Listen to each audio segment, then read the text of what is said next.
Un anniversaire au poil, c'est l'histoire de Julie qui, le soir de son anniversaire, se retrouve toute seule.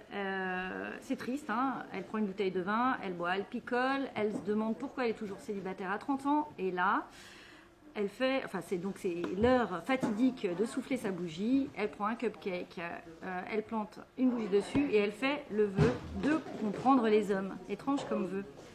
Et ben le matin, quand elle se réveille, elle est devenue un garçon. Et là, comment vous dire, vous n'avez plus qu'à le lire. Alors, comment m'est venue l'idée d'être dans la peau d'un homme? Il se trouve que mon mari, qui est une source d'inspiration intarissable, avait fait un truc. Alors, je ne m'en rappelle plus, mais j'ai un Alzheimer précoce, c'est pour ça. Et donc, j'arrive le matin au café avec les collègues et je leur dis j'aimerais trop être dans la tête d'un homme pour comprendre comment il fonctionne. Et à ce moment-là, j'étais déjà en train d'écrire un autre roman.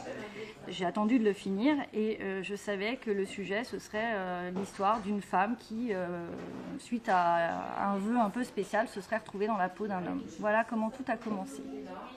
Alors, je suis une grande fan de Gilles Le Gardinier, je le globiche à fond.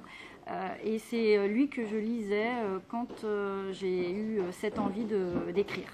Moi j'ai commencé par Demain j'arrête et puis toute la collection avec les petits chats sur les couvertures, complètement cramés, ça peut pas rater, voilà, tous en fait. Quand tu veux. Si le rose vous effraie, attention, c'est pas un livre que girly, c'est aussi un livre qui vous fera réfléchir sur votre vie, qui vous invitera à vous poser des questions, à vous fixer de nouveaux challenges et vous allez le refermer avec le sourire et l'envie de faire plein de belles choses. Donc, il n'y a que des avantages à le découvrir. Je vous souhaite un excellent moment avec un anniversaire au poil. Et si vous aimez mon style, je vous invite à me retrouver dans d'autres romans. La trilogie Épouse, mère et Working Girl. Mon 5e roman qui s'appelle Tout peut arriver ou presque. Et bientôt, il y en aura un 6e qui s'appellera Sortez-moi de là.